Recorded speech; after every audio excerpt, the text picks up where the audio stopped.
regret being close to President Museveni. He's the president of Uganda, is a fountain of honor. And nobody will stop me from being close to him. I equally don't mind whether I am removed or not. All I wanted was to be a member of parliament of Bukedea.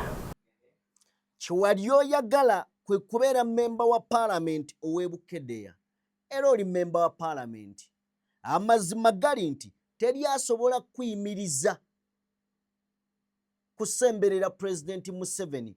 Naye emmotoka zo nga ziyise ku State House oyimiriddewoko gy'oli akaliro okawulira otya. Myezi ebiri ng'omukulu takyakwata ssimu ze. Who cares? Erife bwe wali obigamba. Anyway, soko tuwe katambi ako akalala Morgan. Okwaza amaka ga Monk ag'enjawulo omuli ag'e Nakasero, Ntinda n'Ekigo kwatandika ku Lwomukaga lwa wiiki eno era ng'okusinziira ku nsonda enneekusifu ab'ebyokwerinda baliko ebintu ebirala by'enjawulo bye baggyeeyo omuli essimu ez'omu ngalo, laptop, essaawa ez'oku mukono, ebiwandiiko omuli ebyapa, check n'ebirala, kamera mpozi ne ssente enkalu nga zino zibaddemu eza wano mpozi n'ez'amawanga amalala. Amazima gali nti we wabeerayo omuntu eyeyagalidde mu buteeyagaliza. Mathias Mpuuga Nsamba kino ekifo akikwata bwa Namunigina. NUP nga yegayirira Mpuuga. NUP nga yalaga omukwano eri Mpuuga. Munnange vaayo. Ebitaano bizzeeyo. Abo beegaane. Mpuuga ng'agamba omukwano gwa Anita Amongo gundi mu kifuba. Nze gwe mulaba sita Anita Amongo. Ntwala omukisa guno okutegeeza nti Kyagulanyi yali akwagala. Mukadde kano Anita Amongo mukwano gwo akasimu ke okyakawulira era waliwo abuusabuusa nti NUP teyayagala Mpuuga. Byonna ebyo tugenda beera nga tubiwulira. Abaffe mumanyi nti nno Anita Amongo ayolekedde n'okufiirwa ekifo ky'obubaka bwa parliament obwa Bukedea kyabadde alwana okubeera ng'akifuuka ng'agula n'abantu najja unopposed n'ekifo kyolekedde okugenda. Emmotoka nolowooza baatutte bbiri zokka. Baatutte Rolls Royce Kanaaluzaala ne batwala Range Rover ze yagula ebbiri, emu n'agiwa omwagalwa we ku mazaalibwa n'ey'omwagalwa we baaginonye bumpimpi ziri 3. Byonna ogenda kubeera ng'ate obitegeera.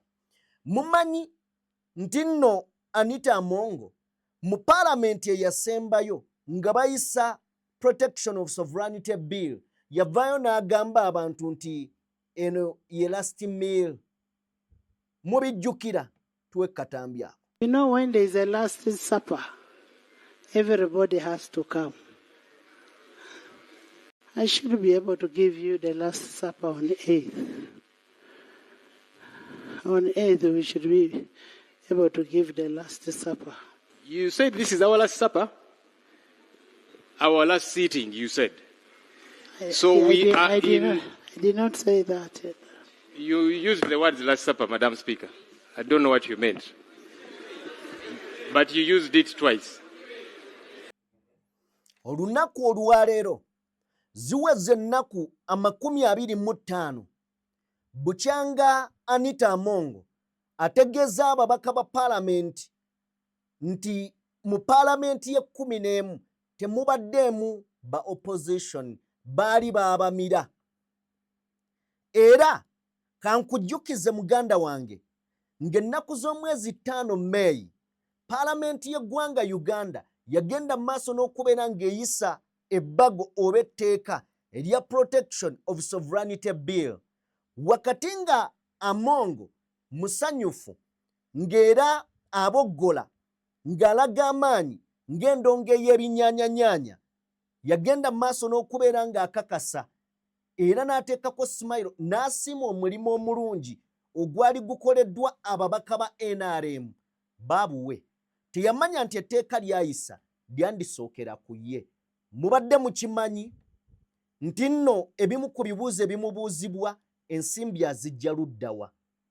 Ani yamuwa emmotoka? Ate ng'etteeka lya Sovereignty Bill likwata abo abafuna obuvujjirizi okuva mu be bayita abagwira. Etteeka terisooka okukwata Anita Among. Byonna mu mboozi ya leero nkusabye busabi tambula nange. Baabuwe Anita Among ebintu yabitegeera bulala ddala.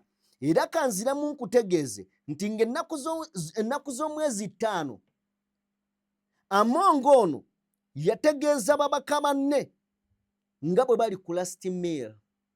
Nga we bali ku last meal. Teyakitegeera nti ye Parliament lwe lutuula kwekubiriza kwagenda okusembayo okubeera nga Speaker wa Parliament. Yali agamba banne mbwe eno last meal, naye ng'amazima gali nti ye kennyini yali ku last meal.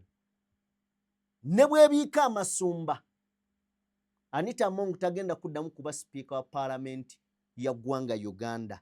Ebyo n'ebisingako awo tugenda kubeera nga tubifuna mu mboozi yaffe oboolyawo gye tugenda okubeera nga tutandika. Ennaku z'omwezi 5 tuzijjukirira ddala nnyo. Parliament y'eggwanga lyattu Uganda waliwo okulya n'okkomba essuwaani.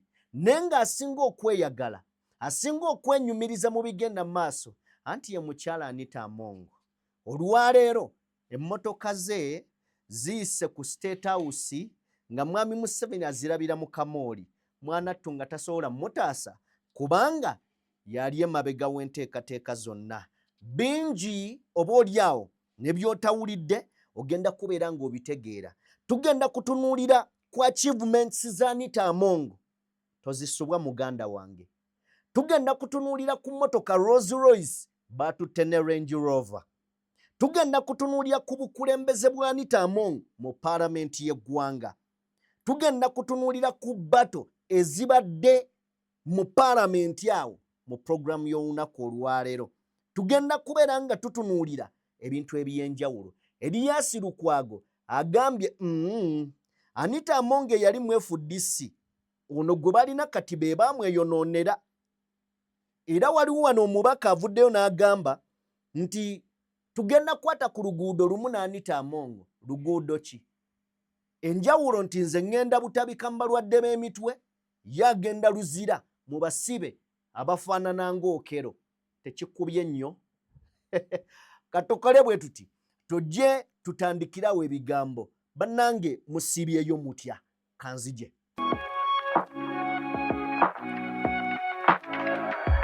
DPTV Uganda, Dawn People Television.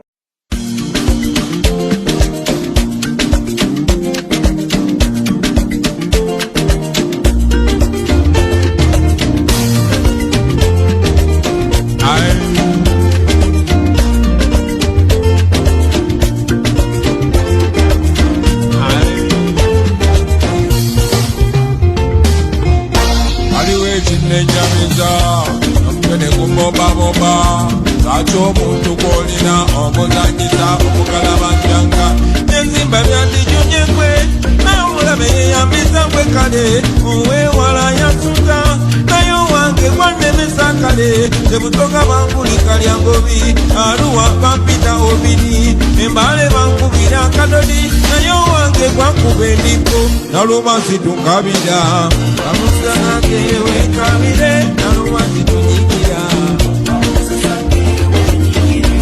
Mercy, don't cry for me. No mercy, what's wrong with you?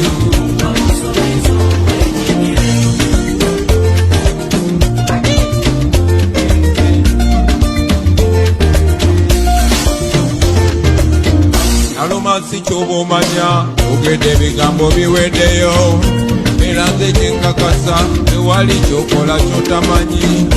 Bacho okukuta n'okusajja okunku kimanya okusajja kubi oba kimuliko kituufu akiyito kisambu bantu oba kyoliko kituufu akiteweeyogerera bajoga bantu bo n'amala n'omutwegera gwe ate mula bantu bo n'omala n'omutwegera owamba bantu bo n'amala n'akuwa obulya gwe ayakuwa maja yogera tumanye tole wakokola bukozi baba yakokola tukimanye tibyeyogero biroferamu ayakuwa maja yogera tumanye tole wakokola bukozi baba yakuwa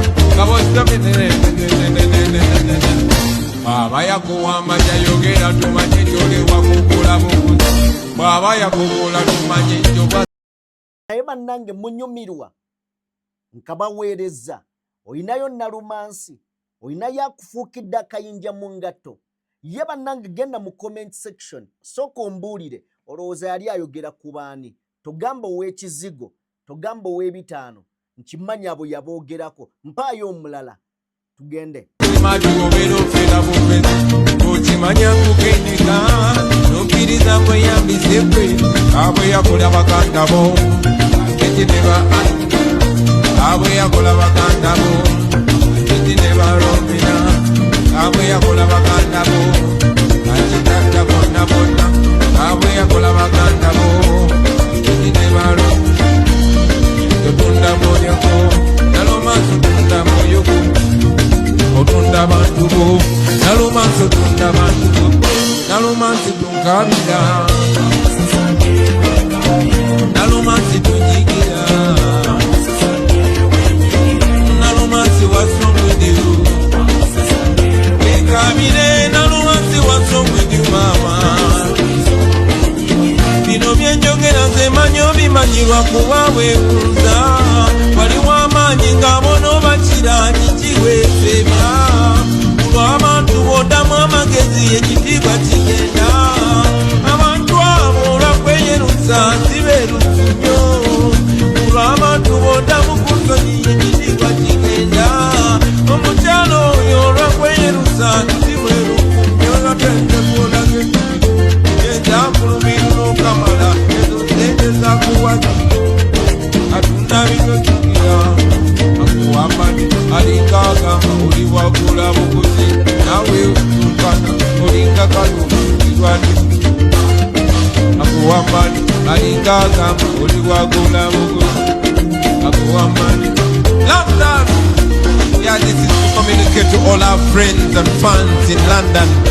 For the first time in 10 years we're going to be performing in the UK at the Crystal Palace, yeah, at the Crystal Palace venue, April 20th.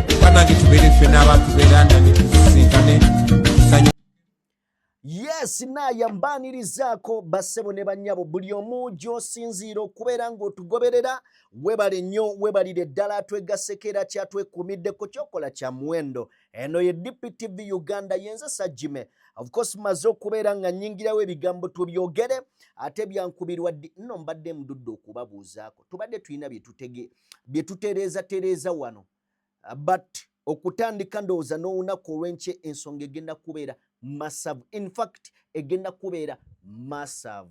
Weewaawo, zikiriza nkubuuzeeko osibyeyo otya eyo gy'oli. Kansuubire nti nno oli bulungi. Be bitambulidde obulungi mikwano gyaffe tubaagaliza era birungi byereere. Tusanyukira wamu nammwe so nga ate abafunye ebizibu eby'enjawulo oba ebitali bimu na bimu nammwe tunakuwalira wamu nammwe ne tugamba nti toggwamu maanyi toggwamu ssuubi olunaku olw'enkya ojja kubeera ng'ensonga ogikwatira ddala oba oliawo naawe ojooge ate tokikira nsingo bafunye kubanga eyo lizike yaabwe ebadde yaabwe olwaleero.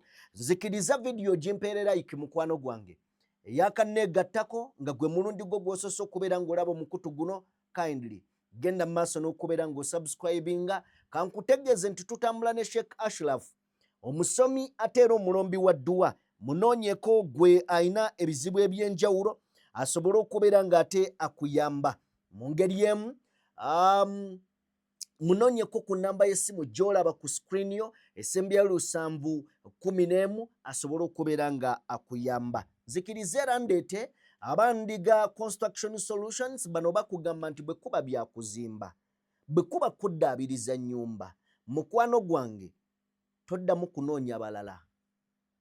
Noonya funa ennamba y'essimu gy'olaba ku screen bakubireko bakulagirire nenze kankulagirire basangibwa Lweza okuliraana Nikani Resort Hotel lwaki tobakubirako leero bakuwe ennyumba ey'ekirooto kyo. Be bandiga Construction solutions. Katwolekera ebigambo ebimu ku ebyo bye tugenze mu maaso n'okubeera nga twolekera. Tutandise neyaliko omubaka owa Nnyendo Mukungwe eyaliko ng'akulira oludda oluwabula gavumenti ng'era NUP ye yamuwa obuvunaanyizibwa obw'obuyinza obwo, n'amala n'afuuka komishona wansi wa umbrella eya NUP ku mandate eya Robert Kyagulanyi Ssentamu. Olwamaliriza n'alowooza nti wakitiibwa nnyo, n'alowooza nti mumanyi nnyo mu by'obufuzi, n'alowooza nti mukenkufu era teri ayina muwabula, ye y'ayina okuwabula. Teri ayina mukulembera, y'ayina okubeera ng'akulembera. Opportunists oba muyite nakigwanyizi. Abaffe, Mathias Mpuuga Nsamba, bwe kiba nga waliyo omuntu gw'omanyi, waliwo akayimba ndooza ka Ssekyewa, omanyi omuntu gwe bagamba nti wayisiŋŋanya n'omukisa nga gwo gwambuka gw'okkirira, kumbe ekisiraani kyo ogenza okiweese ku mugongo. NUP yayagala nnyo Mpuuga. In fact, Kyagulanyi Ssentamu yayagala Mpuuga. NUP yalinyisa Mpuuga buli kitiibwa. Emyaka gy'amaze mu by'obufuzi nga tabituukangako. Tebamusenyanga nako ku kafo konna. Ne bamuwa obwa leader of opposition. Emyaka 2 n'ekitundu. Ne bamuwa okubeera commissioner. Emyaka 2 n'ekitundu. Naye awo wonna nga ye agamba bano nze mbategeerera. Embeera ejja egaga. Bawanvuye engalo bakwata mu ssente z'omuwi w'omusolo. Kyagulanyi abagamba nze n'enguzi. Bwe twesinkana oli akwata eri nze n'enkwata eno. In fact bw'aba tanviiridde mu kkubo nguzi mmuyuza. Owakanamu. Bagamba Mpuuga kwata ssente. Zizzeeyo. Vaayo ogambe bannayuganda nti bannange neetonda nabadde nkoze kikyamu. Mpuuga n'agamba nedda. Ŋŋaanye nga mu biseera ebyo amaanyi g'alina. Ng'amaanyi g'alina. Mujjukira baayagala n'okubajjayo mu paalamenti. Joyce baagala, Abedi Bwanika, Mathias Mpuuga, yali ani omulala awo. Baayagala obajjayo mu paalamenti. Aba NRM ne baga temutukwatira ku bantu. Backup nga ya Anita Among. Ne tugamba NRM defending etya owa opposition. Oli bw'ajja n'akugamba mbw'ayagala nnyo omwana we okusinga gwa muzaala. Amazima Abaganda bagamba aba ayagala mulya. Tugenda okugira tuti. Nga Mpuuga asuddewo omukwano gwa NUP, asuddewo omukwano gwa Kyagulanyi, bw'atyo n'agenda n'omukwano ogwa Anita Amongo oba Amonge. Ne bapepeya. Bapepeya nno. Baabo mu 5 service award ye nga bwe yagiyita. Baabo mu 4 agenda munnanga akalulu mu katambuze bulungi. Tuba tuli tuti ng'ate baabano babawukyezaayo 10 okumaliriza nga Mpuuga afuuse kawumbi. Omu ne tugamba Mpuuga. Kale wanodduka oli ku museetu ekinnya okiraba nti ono gwe nsibiddeko yasembayo mikwano gye nnina. Ani ali munyeenya? Gye twogerera bino Mpuuga, ebigambo si birungi. Ebigambo si birungi. Nga ne gwe yali asibiddeko olukoba bamugambye singa okuba essimu egi ojja kukajjuuta. Si egi ojja kubeera nga okajjuutuka. Amazima teyayisiŋŋanya n'omukisa. Teyayisiŋŋanya n'omukisa. Tuveeyo. Then bwe tuba nga tuvuddeyo waliwo wano akatambi simanyi mwe mugenda kalaba naye nkalabye amazima gali nti nvudde ku kikolwa kyakoze n'enseka. Omwami oyo mumulaba oba ababbi abamu Katonda yabakola atya, oba just enfuuyirizi y'obubbi ebeerawo ng'ekufuuyirira. Omukulu oyo gwe mulaba agenze ku street nabba security light, bino ebitaala ebibeera ku makubo, kitaala kiriko sola. Omuniga akunumbye n'ettaala, ettaala eyaka kyokka yeemulisa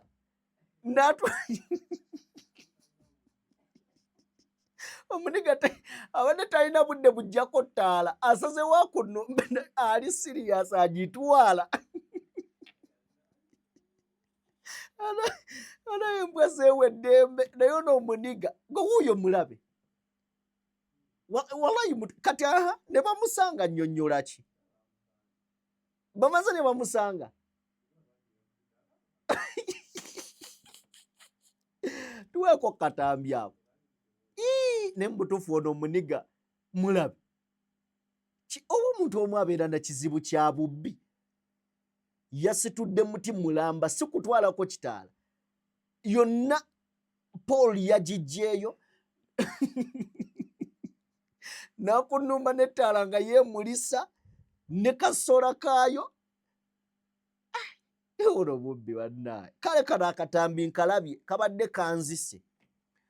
Wallahi kabadde kanzise. Anyway, tuveeyo tugende ndowooza mu bintu ebiri serious. Waliwo tweet gye nsanze ne njagala ngireete.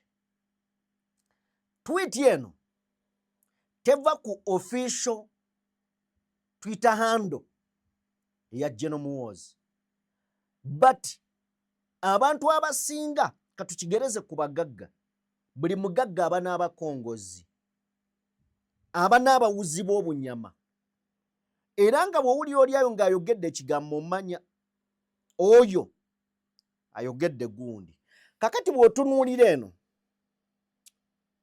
ogiggyeko, bwe wekkaanya eno olaba General Muhoozi Kainerugaba supporters bakugamba nti after stepping out of the speaker race, Anita should also resign as MP for Bukedea. After all the corruption, allegations and embarrassment, returning to parliament as an ordinary MP will be difficult. From presiding over parliament to seeking permission to speak like any other MP.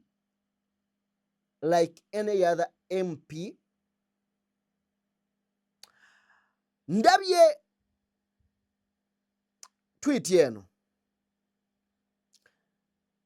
nenzijukira nti ebintu byonna bijja biyisibwa mu bantu balala. Teweewuunya nga tufunye by election. Wafunye omukisa Morgan ogulaba ku kuwaanyisiganya ebigambo okwabaddewo wakati wa David Kabanda ne omukyala bamuyitaani yali yeesimbye ku Amongo.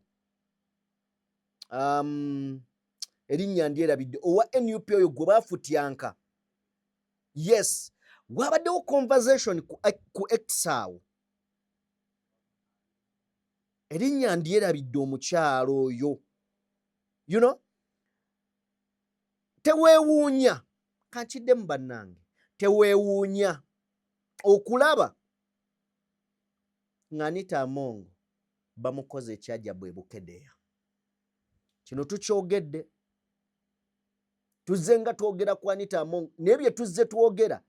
Finally, bagamba nti obuwangaazi bw'emmese bugiriisa ku ddiba lya Kapa. Ate era bwe kataligirya eribiika amasumba. Enkuba gye bakubamu Amongo wandyesanga nga n'ekifo ky'obwa MP. Kubanga gwe lowoozaamu Amongo abadde asinga amaanyi ago mazima. Akalulu kabeera kugenda nga bwe kabadde kali. Amongo abadde agenda kawangula mu parliament.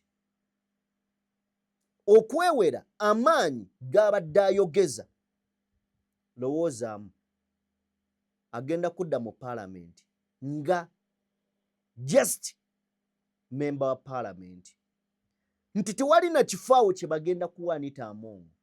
I'm telling you. That is singa abatavudde tebamugyeemu mu parliament. Otherwise, oyinza okulaba by election e Bukedde. Naye singa baba bamulese mu parliament, lowoozaamu nga gwe obadde okubiriza, gwe ogamba banno, gwe toyogera, shut up you. Kakati nga gwe owanika omukono oyagala kwogera. Okategedde ako. Among awanika omukono ayagala okwogera. Awo nawo waliwo ensonga. Ekyo tokyewuunya. Now, eyo njagadde tugireke ebbali. Lwaki tugireke ebbali? Kubanga tebadde ku official y'omukulu General Muhoozi. Lwaki ngireese? Nti nalabyeko conversation wakati wa David Kabanda n'omukyala Mase. Mase, nzijukidde erya Mase. Mase Marion. Yes. Nti bw'olaba Kabanda ng'ayogera, amazima gali nti aba CDF ebiseera ebisinga, si wonna naye ebiseera ebisinga, naddala nga statement ya byabufuzi. Bw'olaba abo ba General Muhoozi Kaineru gaba supporter, kakati bagamba tewali wava mukka nga tewali muliro. Amongo olugendo lwe lwandikomekerera bulala nnyo. Aha, otukoze bulungi n'ogitufunira. Atuwe mu by election e Bukedde naffe tuli bantu. Okitegedde? Arupo Mase Marion. David Kabanda naddamu wali an election not a by election. An election not a by election. Waliwo awo akabuuza. So Anita Among abasajja baleka bakyamufumba. Yes. Katuveewo awo tukirekawo. Oba oli awo bwe kinadda tunaagamba nti n'akaabawo amaziga.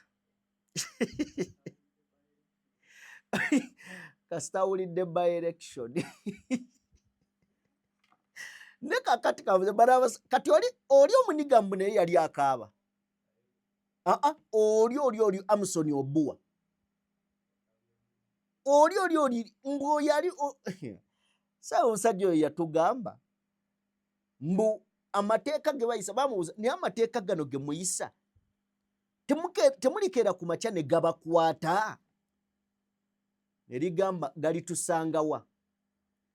General Museveni ne bwali baafudde tulina standby generator General Muhoozi waali. Ne ngamba kale ne ssebo ku lulayini awo olaba Amongo mbwakaaba, Amson Obua mbwakaaba, Tayebwa mbu yakaaba. Balabe bali obuziga bw'ekirogo. Bano mbu bakaabe. No, tekisoboka. Kakati ensi madaala. Olwaleero Amongo yakinigguka. N'asiima n'abo abayisa protection of sovereignty. Mwami Museveni olunaku olwajjo yalitaddeko omukono. Naye I'm telling you, gwe tambula mu nsi nga gy'ova gy'otega amaggwa lukeba n'akuzza embiro, ojja kukitegeera nti kyali kikyamu okutegayo amaggwa abalala. Kankiddemu, tambula ng'obeteggeza agagere, oba ng'obeteggera, nga gwe gy'ova gy'oteeka amaggwa, anti toyagala bakugoberera. Naye ke banaakuzza, onaagawulira. Amongo baayisa, n'awaana, n'alyoka asagambiza ng'akimanya akomawo, nga sipiika. Naye leero ebibuuzo ebimubuuzibwa ssente azijjawa. Emmotoka yagamba mbu alina mukwano gwe ow'ebweru. Okay, ow'ebweru olwo sovereignty eba sovereignty tetandikidde ku ye. Emisango egimuvunaanibwa money laundering onaawulira mubikole nebigenda kutuuka nga bibakwata ate tetujja basaasira. Kale ffe banaatusaasira kuba tetwaliyo nga mubiyisa naye mmwe tetujja basaasira. Omutima omubi gubadde guzze bannaye mwegatte tusaasira Anita Among. Tumusaasira ave mu kizibu kyalimu. Omutima omulungi gukomyewo ate naye n'akomawo n'akaaba. Mati sirika wa Anita. Mati bw'abanga mbadde ngenda n'ekyo sijja mbadde ngenda ekizigo bw'aba abadde akijja Bungereza tunaddayo ku original. Kiba kiri kale nawo tuveewo. Kakati wabaddewo Katemba atabadde musasulire olwaleero.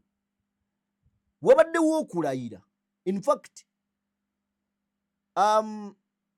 ewakisaawo bagenze ne balangirira owa NUP nti yawangula akalulu. Owa NRM ensimbu tezimukubye. Si nsimbu yeesudde ensimbu. Ogenda omaliriza nga amaaso seeri. Nze nawangula akalulu. Naye Wakiso wa NRM awangule. Soko otuwa katambi ako.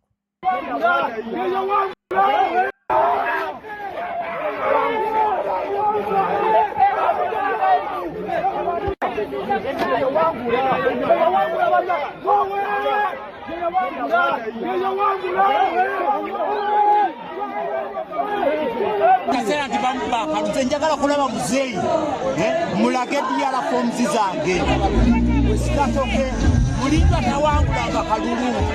Mulindwa tawangulanga kalulu wano. Amazeeyo ebisanja ebi yava mu DP najja n'omuyaga last time ne bajja ne bannangirira wano Tolbert Nanyimaki declaration form bannangirira. Lwaki yagikumate nga I don't know. Gendo kebera ku list y'abenarem abayitamu bonna era mbadde naye awo. Wesimba okukiikira ludda Nasana 3 and I'm a chemist. A degree holder in chemistry.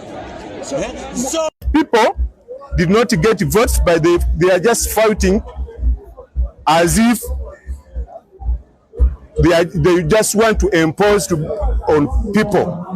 We believe that Ugandans understand. They have been electing since 1962. They know whom they voted.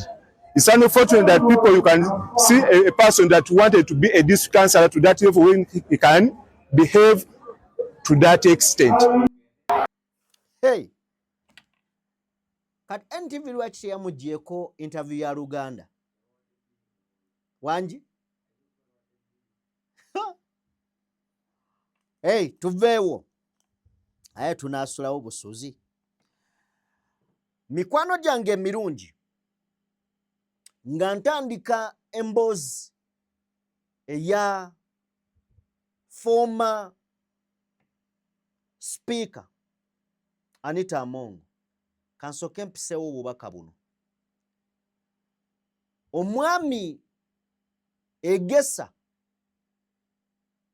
wangambye gwe Egesa olunaku olwaleero zibadde essaawa nga 6 nkubidde essimu. Kimanyi video giraba. Simanyi biki byokola. Naye wangambye nti oli musirikale. Saategedde oba oli musirikale waaki. Egesa njagala kusinziira wano ku mukutu. Bro toddamu kuntiisatiisa. Boss sikumanyi naye omanyi kuba ondaba. Ntunudde mu kamera toddamu kuntiisatiisa. Toddamu kuntiisatiisa mbonjogera ku speaker. Kankiddemu ntunudde mu kamera toddamu kuntiisatiisa.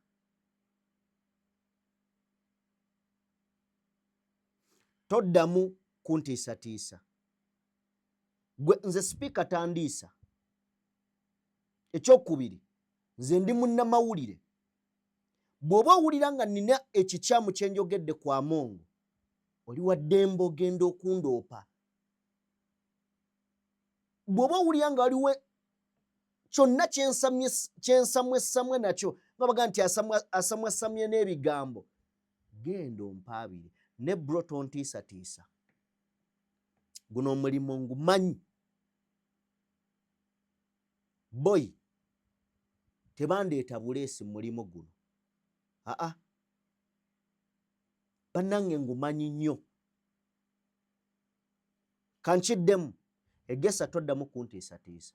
Essimu gye wankubidde yeeba esemba. Yenze Sajjime. Temugenda tumanyiira. Musajja, toddamu kuntiisatiisa. Nakwanukudde ku ssimu ne ŋŋamba nja kujja ku kamera kubanga kirabika buli mboozi gye nkola ku Amongo ogiraba. Munzigyeko akamanyiiro nammwe. Nze namutuma obikola. Owulira njogera ki ku balala? Tugambe nti nno nze mubi nnyo nzajja n'ayogera bye yakola. Nze mubi nnyo okusinga abaatutte emmotoka ze. Oba nze namugamba akole byakola. Gundi temugenda tumanyiira. Kino nkyogeza obuvumu, toddamu kuntiisatiisa. Buli nsonga enaakwata ku Amongo nja gikola. As long as akoze ebyekisiru. Bw'alikola ekyamagezi nakyo nja kujja nkyogere. Ne bw'anaaba akola bya kisiru, nja kujja wano ndipootinge. Gwe mulimu gwange. Amawulire saagwira magwire ssebo. Saagwira magwire. Ssebo toddeyo kunkomberako bijigo. Okategedde mpise ku mukutu gwange. Toddamu kunkomberako bijigo. Neyakutumye oba gwe weetumye oba baakutumye bagambe akasajja kakaluba.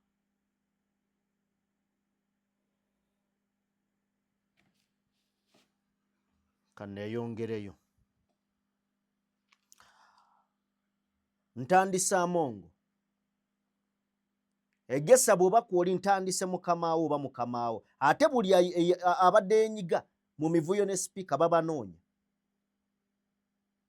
Nga tonnaba kutunuulira nze, gavumenti ekwetaaga. Olunaku olwaleero, nga bwe tubadde ku gavumenti bw'ebadde ku search mu maka g'abadde sipiika wa paalamenti, bakakola search mu maka ga mirundi 3. Mu maka ga mirundi 3 ag'ekigo gye bajje emmotoka 2, okuli Rolls Royce, okuli eyo gy'olengera eyo.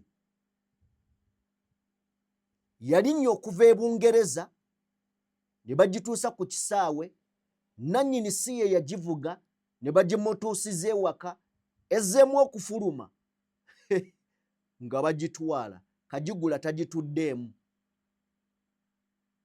Otegedde ensi?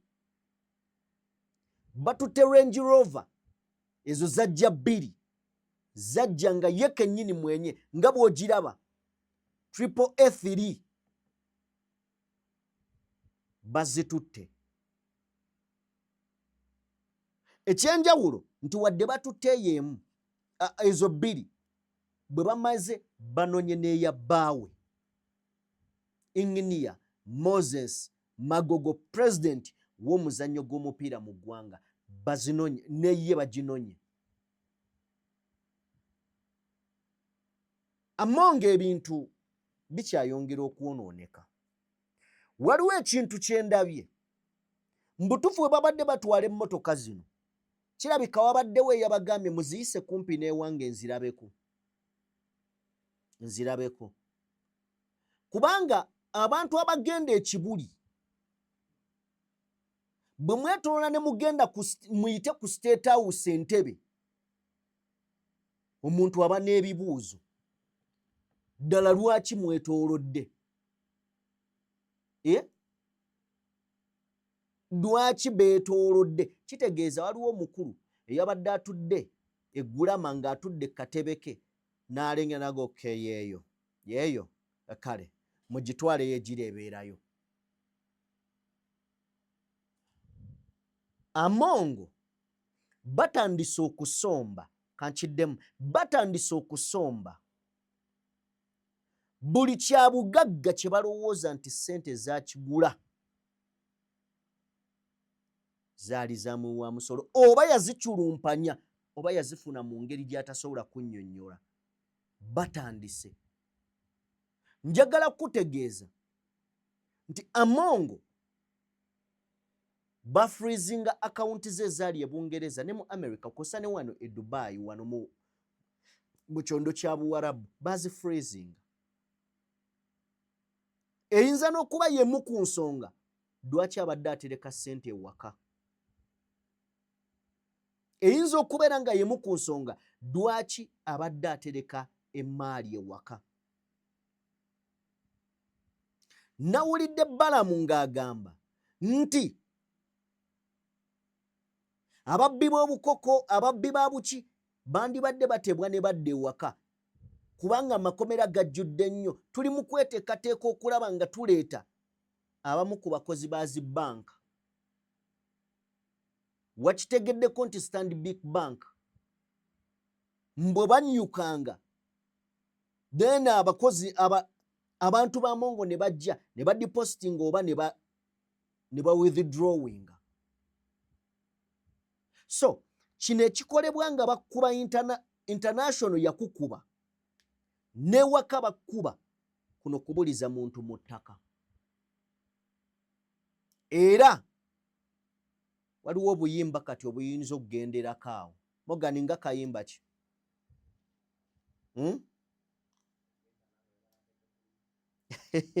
Egesa muveeko mulalu egesa toddamu kuntiisatiisa.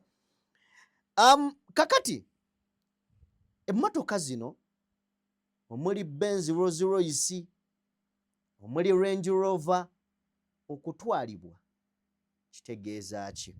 Njagala tusooke tugende mu story ekwatagana ku achievements za Anita Amongo. Njagala owulirize emboozi eno my brother, my sister, nkusaba ogiwa amatu. Gwatuuse wano tutuuse ku kinyusi.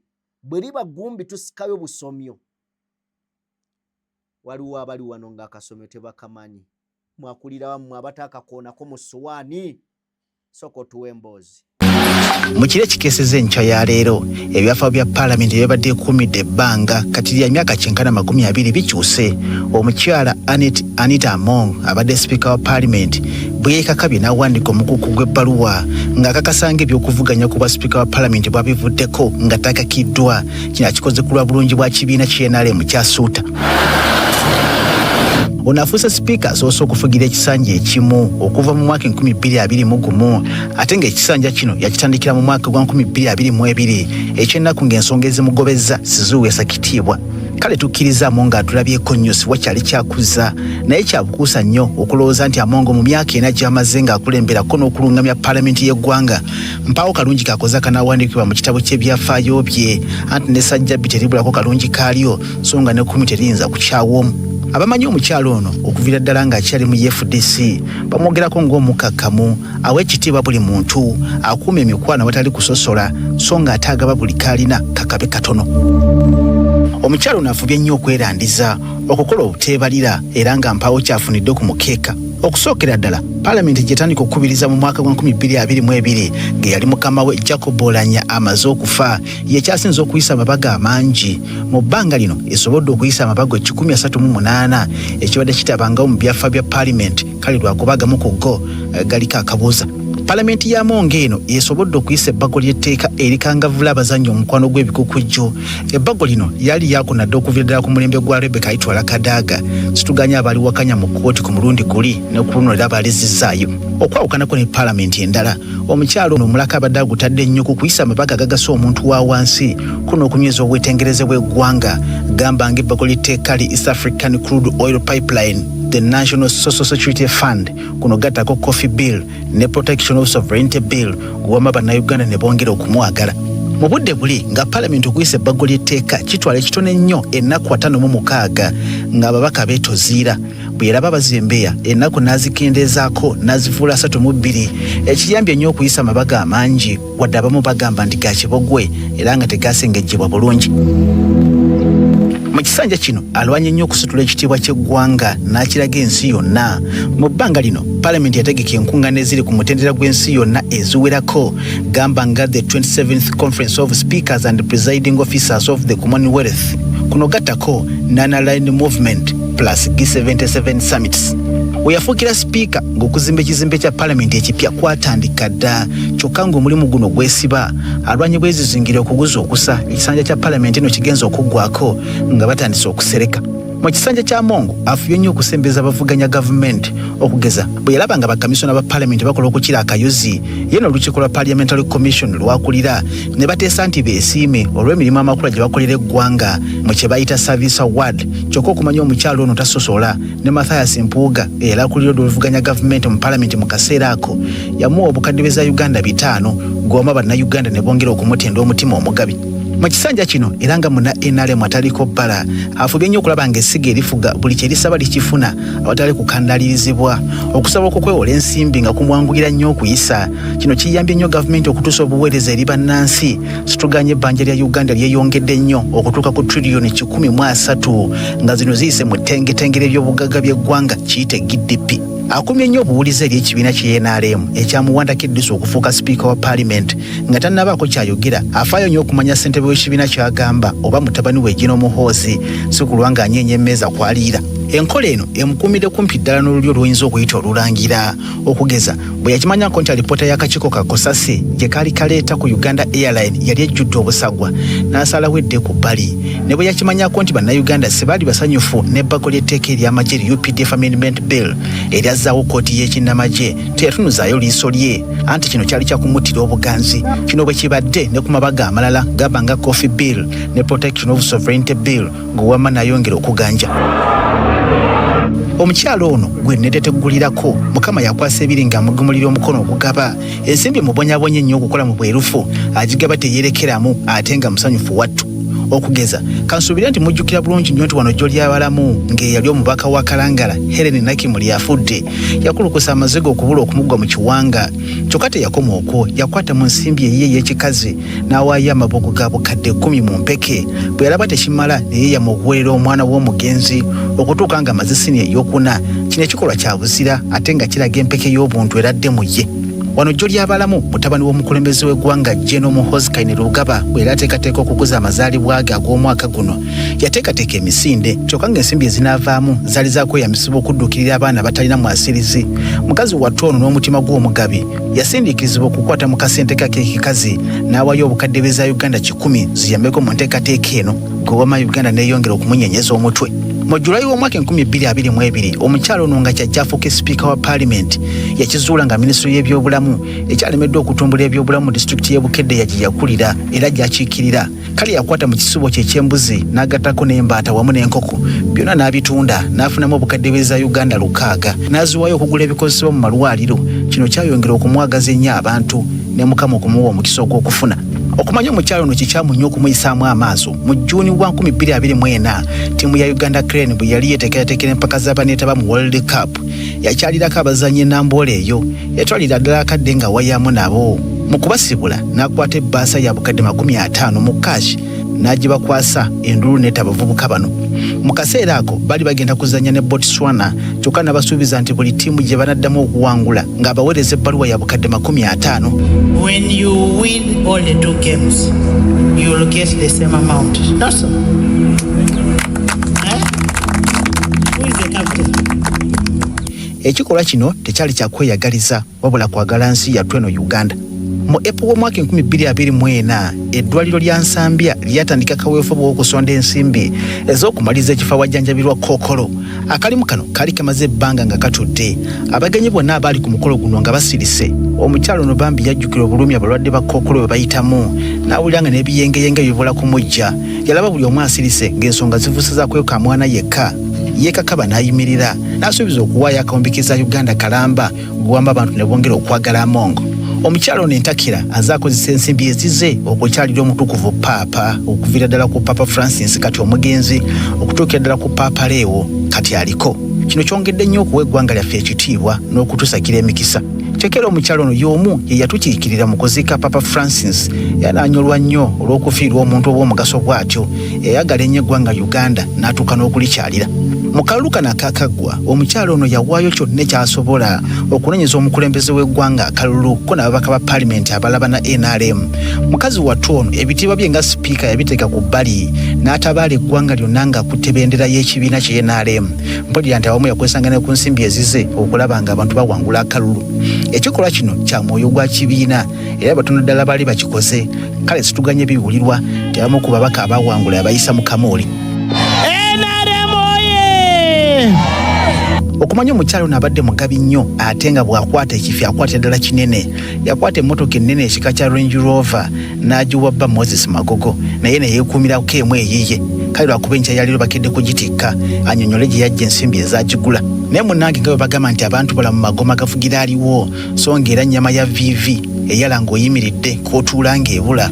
Engero zino zonna zituukira bulungi nnyo ku babaka ba paalamenti abaziba mu kubira entulukono okumusuusuuta mu kisanja kino kyokka bwe balabye asereba ne bakuŋŋaanira emukono okukwaniza sipiika omujja Jacob Oboth eyawandiddwako eddusu ate nga basanyufu wattu.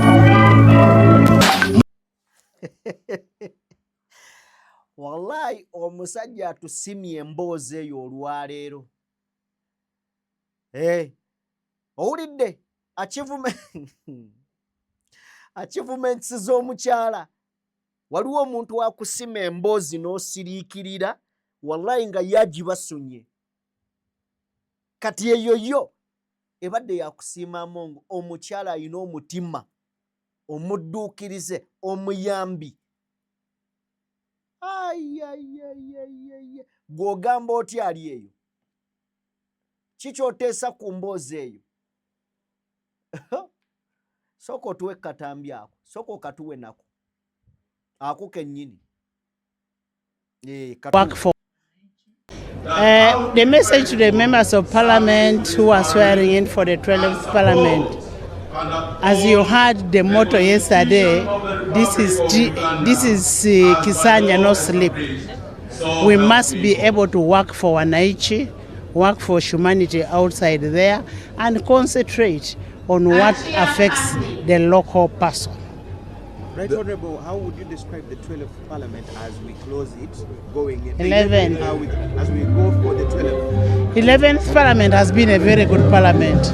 We've done a lot of work. And I can tell you, it is one of the most remarkable parliaments that we have had in the history of parliaments. Si bigambo byange, bigambo bya Anita Amongo. Agamba nti eno ye parliament ekyasinze okubeera ng'ekola. Ate nga mazima okusinziira ku bye tuwulidde ye ekyasinze okuyisa amabaga amangi newankubadde tegabadde n'amakulu. Talimbye wadde n'akatono. Kagamba erijjukirwa naye ng'omuntu. Kakati gwe oba okyatenda eyo ne balyoka bakuleetera kye bayise battles. Nja kusaba otuwa akatambi ako. Kumala ebyasa n'ebyasa wabaddewo olugero oluze lugereesebwa nti gy'okoma okuwalampa waggulu n'ekigwo kyo kiba kinene. Mu budde buno bw'olaba ebituuse kwabadde sipiika wa Parliament Anita Amongo wamma tolema ku lwefumiitirizaako. Engeri gye yalinnyamu amadaala g'ebyobufuzi bangi bamwesimisa ng'omuntu asobodde okutuuka ku mmeeza entukuvu ng'essaawa yonna yali waakulya n'abalangira. Wetwogerera Among akaaba twawanga ntulege olw'ebizibu abangi bye balumiriza nti ye kabyereetera olw'okweyisa engeri ya mukulu talya ku kyalo tabalira baana.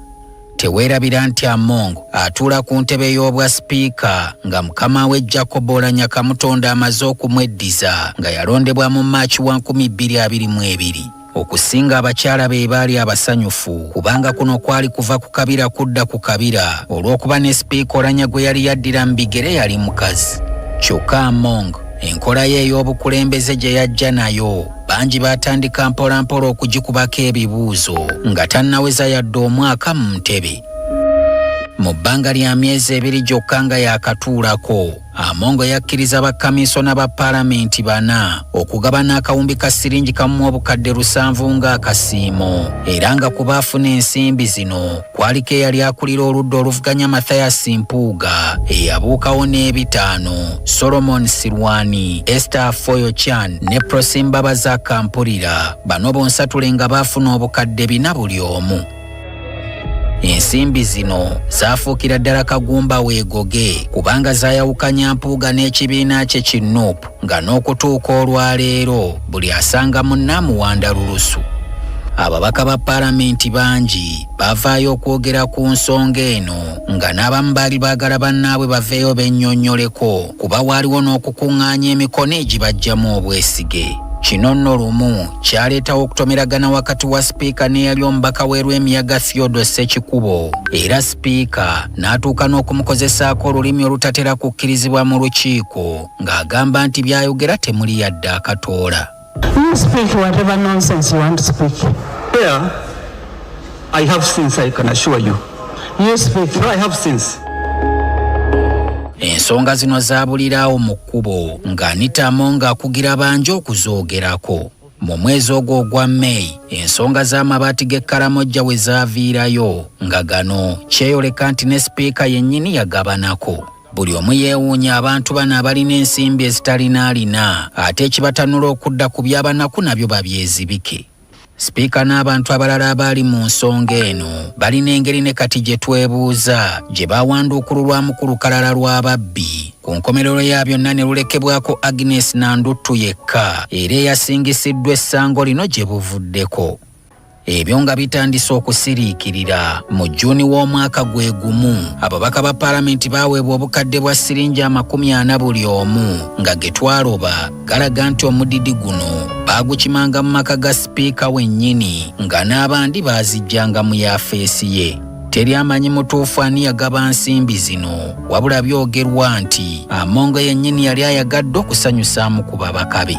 Eyali omubaka wa Bukoto South Twaha Kagabo, ensimbi zino yayinza okukunyumiza obunnya bwe zaamusimira ng'agezaako okuzikomyawo. Mu yaafeesi yakulira oludda oluvuganya baazigaana n'abakozi ba Paalamenti ne batunula eri ng'ayingidde yaafeesi zaabwe okukkakkana nga musajja wattu bimukalidde ku mimwa era okwewala sipiika okumufuukira olukokobe yaddukira mu kibiina ki NRM n'olwaleero gy'akyakubye ekiwejjowejjo.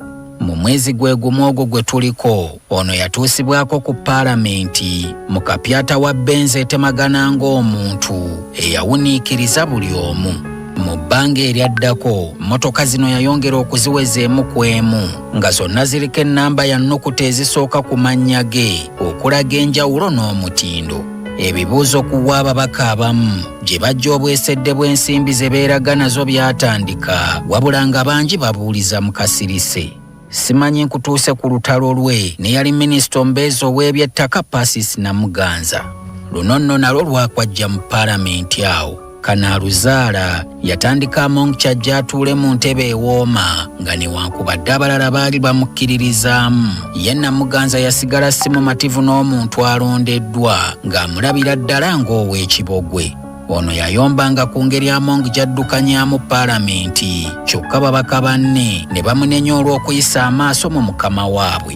Kyasalibwawo nti Namuganza asindikibwe mu kakiiko ka Paalamenti akakwasisa empisa okutandika okunoonyereza ku nneeyisa ye.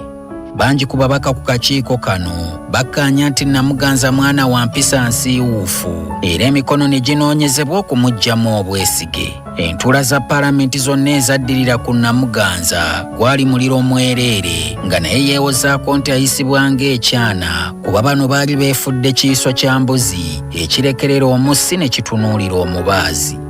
Olutalo luno Pulezidenti Museveni ye yalusirisa wabula nga ye Amongo lwamuleka buli omu amutunuuliza ssungu ate nga ye Namuganza abantu ba bulijjo bongedde okumwagala. Mu ky'okuyisa amaaso mu bateesa mu paalamenti ono yayongera okwefuulammo nga n'aba gavumenti ababa batumiddwa abakulu tabalabya ku njuba. Lumu omumyuka wa Ssaabawolereza Jackson Kafuzi yayimirira okubaako byannyonnyola olukiiko wabula Amongo n'amunenya okuloopa paalamenti mu bakama be. Bw'agezaako okutangaaza ono yamusirisa n'amutuuza n'amulalika nga bw'ataliddamu kumukkiriza kubaako tteeka lya gavumenti lyonna ly'awolereza mu paalamenti. Please sit. Sit. Thank you. Sit. Honorable Kafuzi, there is one speaker in this house, and you'll never come and disrespect the speaker. You cannot report this house. Nga kyajja ayambeko okuyisa etteeka erikugira omukwano ogw'ebikukujju, Amongo yalangirira nga bw'atandise okufuna obubaka obumutiisatiisa okumutta wabula n'alayira nga Katonda bwe yamussa mu kifo ekyo nga teyali wakukivaamu okutuusa nga yeekooyedde yekka. And whoever thinks he's going to assassinate Anita, I was put in this chair by God. And if anybody wants, may I have my village to go to. I was put in this chair by God and I will serve until I get tired.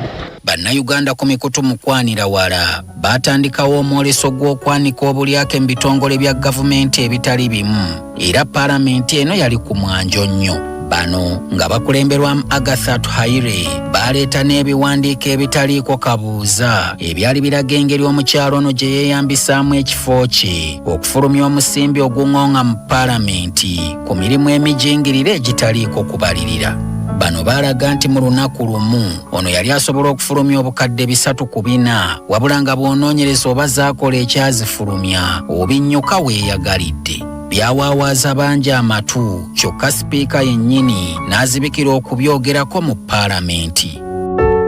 Njagala oleme kwerabira nti waliwo obuwumbi bwa siringi 20 ezaateekebwa ebbali paalamenti esobola okutambuzibwa ebitundu by'eggwanga ebitali bimu wabula tetumanyi mbalirira bwe yaggwa kubanga baatuulako ggulu wokka munnange ebintu ne bikomaawo. Bangi bagezezzaako okwebuuza bino gye byaggweera wabula ne babuzaabuzibwa ne babinnyuka. Mu 2024 ng'Amongo akubiriza paalamenti okuyisa ebbago ly'etteeka ku mmwanyi omwalina okuggyawo ekitongole ki Uganda Coffee Development Authority alina ebigambo byalowoozebwa okuba nti yayogera wabula nga byawulayawula mu mawanga. Akatambi akaakwatibwa ng'emizindaalo w'atuula gyerabiddwako bangi balumiriza nti yalinga afalaasira omuntu omu okukakasa nga Abaganda abali batawagira bbaga eryo tebafuna muwendo gwe beetaaga kuliremesa. Yagalinnya gye gava kubanga katono abulwe ne waanyu otuzzi era embiro ze yakoleeza okutuuka emmengo zaali zaaludde okulabwako n'annyonnyola Katikkiro Charles Peter Mayiga nti ababyogera baamuwulira bubi. Etteeka lino lyogerwako nti nalyo lyaliko okulya omusimbi mu babaka kubanga obukadde 10 bwagabwa nga lyakayisibwa wamma ggwe paalamenti n'eyongera okuwunyira buli omu zziizi.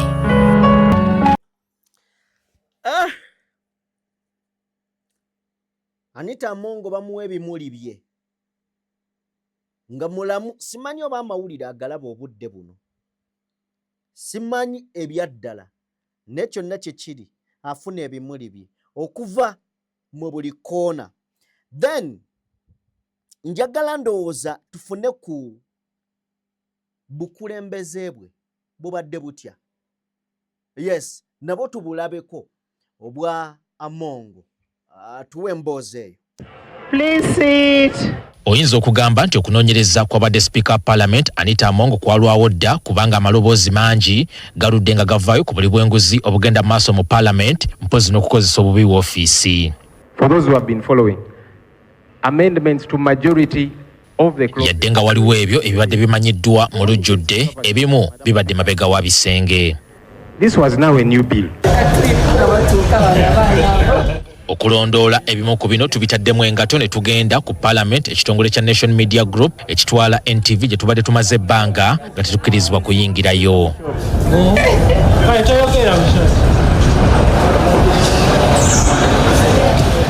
Mu kusooka tebibadde byangu, wabula omubaka wa Alinga South County Alion York Odria yatujje ku muggalo era avumiridde ekikolwa ekyakolebwa obukulembeze bwa Parliament okudda ku b'amawulire ne bubatuntuza n'ekigendererwa eky'okuzibira amazima. Since November, NTV was censored. Why? Today, officially, I have brought in myself, NTV. You're most welcome. From the gate, nobody should block you. I found the police had blocked you. The 11th parliament where Anita Among had the powers has been dissolved. There is no press censorship here. Nga tuyingidde embeera gye tusanze munda ebadde ya kimpowooza eddala, era wano abantu babadde bayingirawo mu ngeri ya musolesoole wadde nga mu luggya mubaddemu emmotoka eziwerako. Abantu ababadde mu mboozi babadde baginyumiza mu bukuukuulu nga n'abamu amasimu gaabwe ge gabamalako ekiwuubaalo.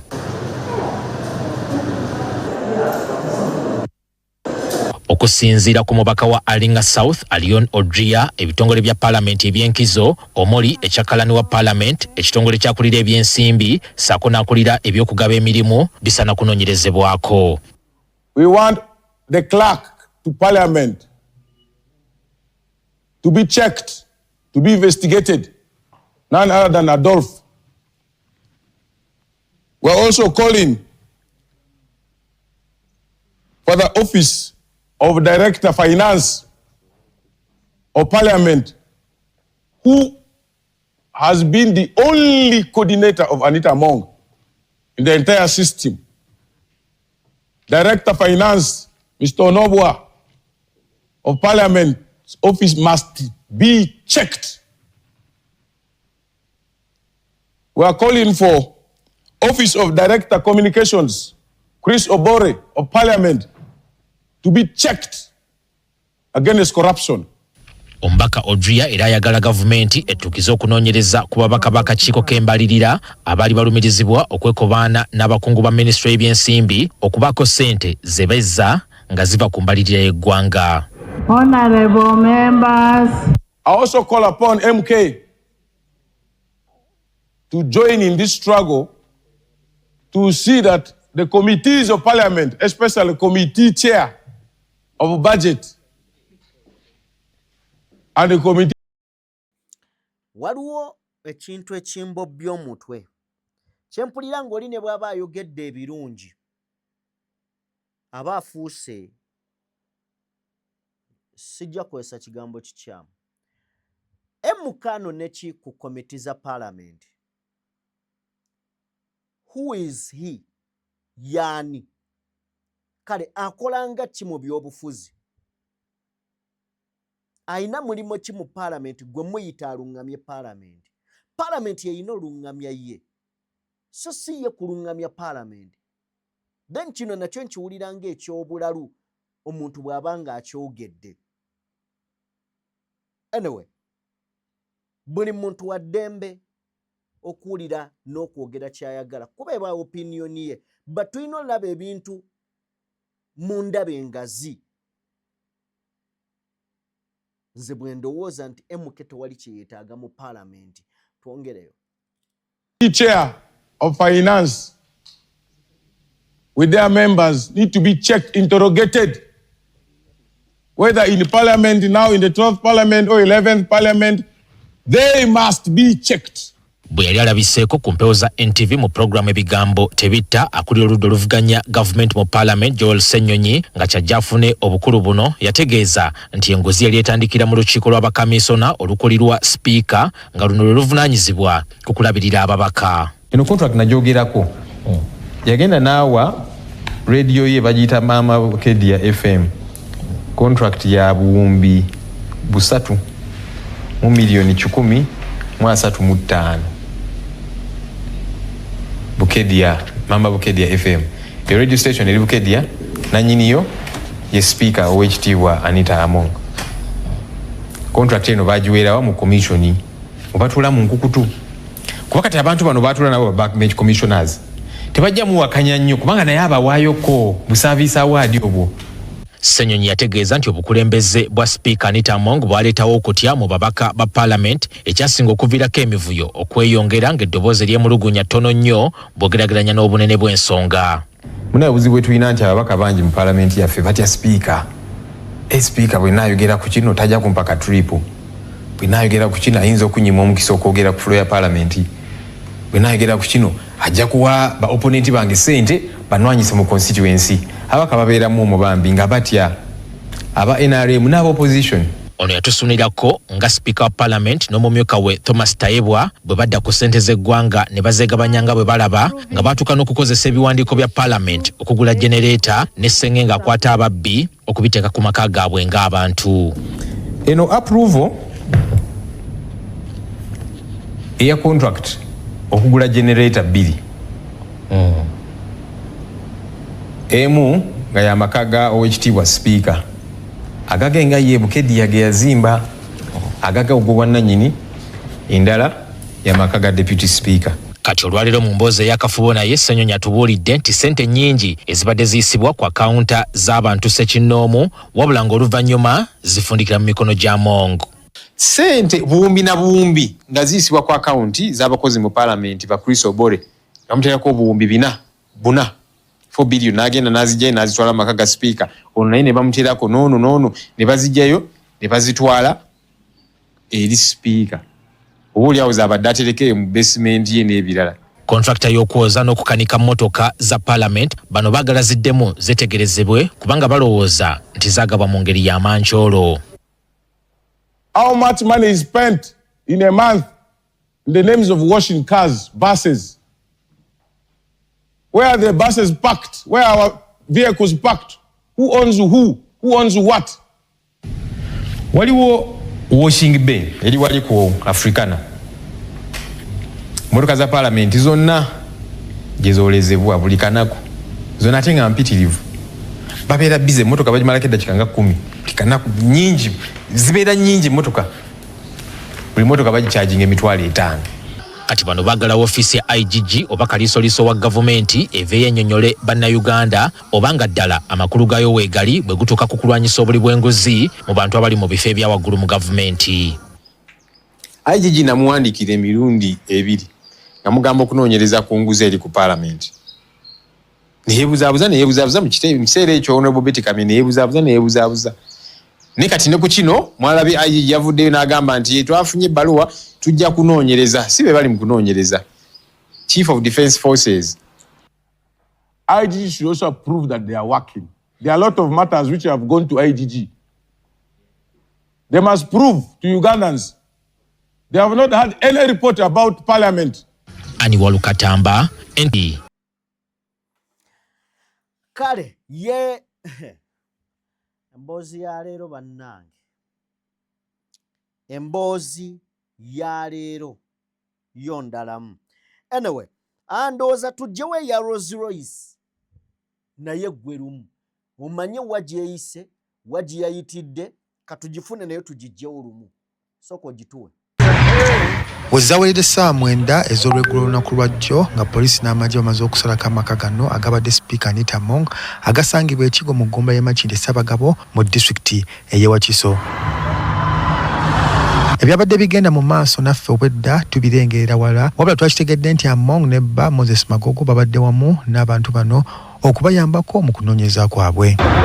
Twagumbidde ddala mu kifo kino okumala akabanga era wano we twalabidde ebiroole bino ebyetikka emmotoka ebyakazibwako erya Kakaria nga biyingira amaka gano wabula we byafulumidde nga buzibye nga tebirina kye byetisse.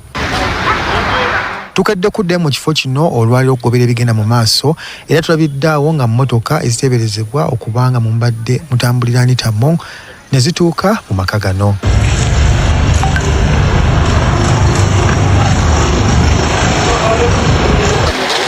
Mu kwongera okwetegereza kamera zaffe gye zikettedde biroole bye twalabye wakawungezi kajjo. Nga wayise ebbanga lya ssaawa emu tulengedde emmotoka ekika kya Rolls Royce mu langi ya bbulu ngeno yogerwako nti Among abadde yakagifuna ku buwumbi obusukka mu busatu n'etikibwa ku kirole ekimu. Oluvannyuma emmotoka ekika kya Range Rover ng'eneriko ennamba ey'owannannyini nayo etikkiddwa. Ekiddiridde kubadde kufulumya mmotoka zino mu luseregende olubadde lukulembeddwamu kabanga lya poliisi era bwezityo ne zesogga oluguudo lw'Entebbe Expressway.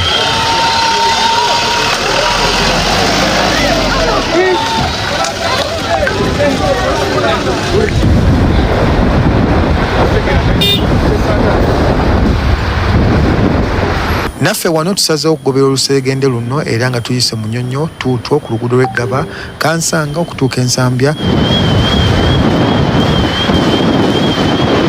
Tubadde tulowooza nti bano banaakosa oluguudo oluyite wa Mukwano wabula tulabidde awo nga bayita ku Clock Tower.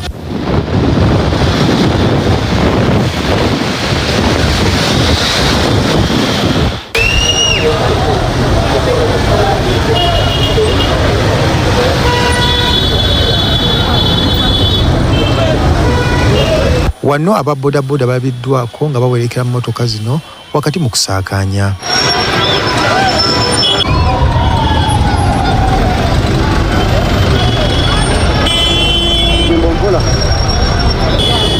Emmotoka zino poliisi eziyisiza kumpi n'amaka g'omukulembeze w'eggwanga Agnes Nakasero ng'oyinza okugamba nti tuli ku mwoleso.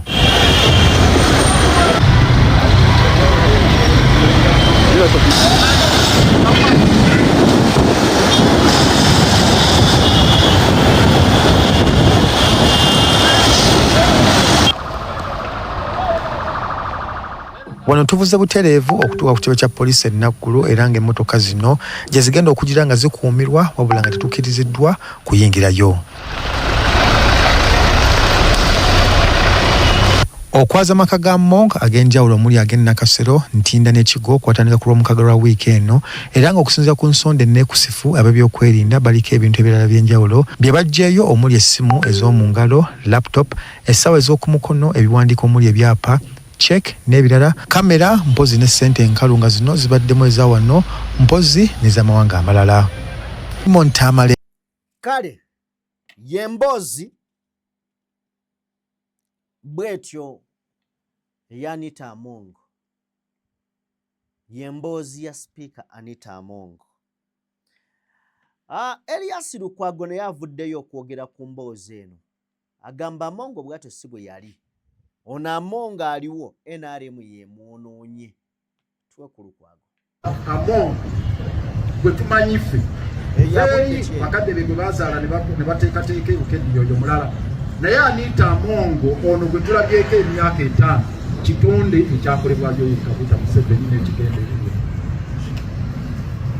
Ekigendererwa ekyo ekitonde bwe kityo bakiyita test tube product. Science ne technology eyajja basobola okukola akawuka mu test tube ne kafuuka ekizibu oba ne bakola bino ne bakola bino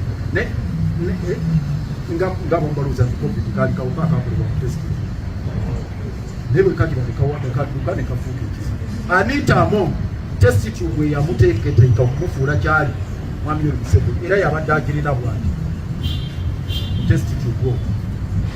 Obuzibu obuvudde nga Anita Among asusse amampaati ng'ameze ebiwaawaatiro mu test tube ng'alaba takyajaamu. Ng'azimbye empaya akungaanyiza omusimbi ng'alabikira ddala naye mulangira nga mu test tube alaba takyajaamu. Naye nga ekyamuleetesa mu paalamenti okuggyawo Kadaga mukijjukira bulungi ekyamuleetesa nga Kadaga alinamuko ku mbasuulu entonotono yadde naye yali akolera regime naye nga wabaawo byakalubiriza mwami Yoweri Kaguta Museveni najja namuga nti nyina n'omulimu gwe ngenda okukolera asisinkanira eyo bakwanaganira mu kizikiza Anita Among waweefudisi era basigadde nga bakolera mu kizikiza ne mwami Yoweri Kaguta Museveni bakwanaganira mu kizikiza babadde bakolera mu kizikiza emirimu gya Parliament. Anita bwafuna omusimbi mungi ng'amugamba ye procurement agent o officer agenda okumuleetera aba opposition bayite political turncoats. Era emirengo n'atandika ng'ogitwala Anitamu atutte emirenge egiwera ziyite consignment. Consignment esembyeyo ye yakasembayo yansibaambi ne bano irere musiri wali kyadde ogwo omulimu Anita abadde agukolera nga agwewaaniramu nga ne baba Kyankwanzi ne baba Ludda babagamba bannange mujje mulabe ekyenkose amabendese musituke mukole kino mukole kiri. Era nga ne Mwami Museveni akkiriza nti Anita amukoledde omulimu ogw'okusensera opposition n'okugirisekulekera n'okugisaagaayo. Ogwo Museveni abadde akkiriza. Kati Anita n'alowooza nti omulimu ogwo gwakoze munene nnyo gumuleetera naye okuzimba empire n'akuŋŋanya obugagga obutamanya alina. Era ne kibeerera expensive. Mwami Museveni kimubeeredde expensive nnyo kati consignment emu gy'aleeta Anita abadde atwala ayola mu gifu.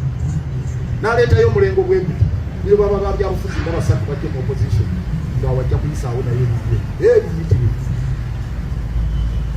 Museveni atuuse nga naye okuziwaayo nga sikyalina kyakukola sikyalina kyakukola nga bw'onooleeta ekiteega ne kikolera emirimu naye baaba naawe nekyokufuukira ekizibu.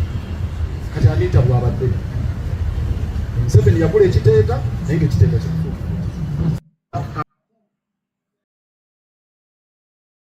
Museveni yakola ekiteega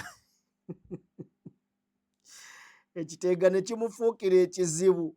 Ekiteega ya Mongo. Anyway.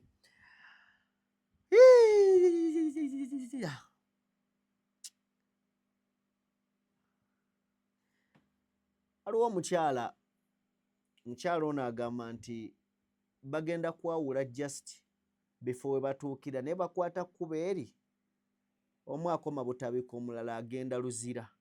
Mutuwe. And the Luzira maximum prison, we are on the same road, isn't it? So as they drop me to Butabika for medical checkup, you will go to Luzira. I hate her. She never replied. You go to Luzira, me I go to where? To Butabika. So I started hitting. And with my prayers, with my TikToks, I thank you, media. You have played a big role. But Monitor, you didn't publish my death. I thank you, media. You have helped me with my TikTok.